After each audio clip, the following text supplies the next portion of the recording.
data now talks about it. In the next couple of years' time, X amount of percentage of our existing ACCU members going to turn into a retirement income stream.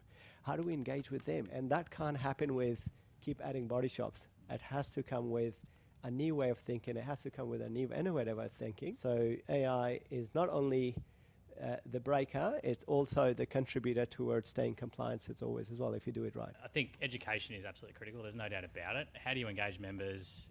I have a view that digital advice is critical.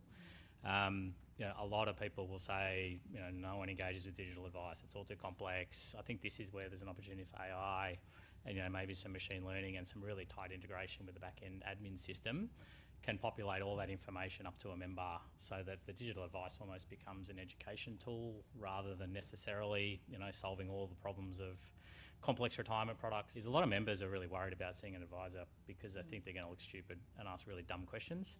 Whereas if you can engage with a digital advice tool, you're basically talking to a robot and you don't look too stupid. So you can play with a whole range of scenarios. You can educate yourself. You can do all these different things. I think where you can use a digital advice tool with education to get members a bit more comfortable, then they get an introduction into the full financial advice comprehensive, and then they're in a much better place to really benefit and maximise their retirement income. I think, the AI, the bots, etc. are actually very helpful because I have a question now, I want the answer now. So it's the anywhere, anytime approach is really important. It's a cost issue.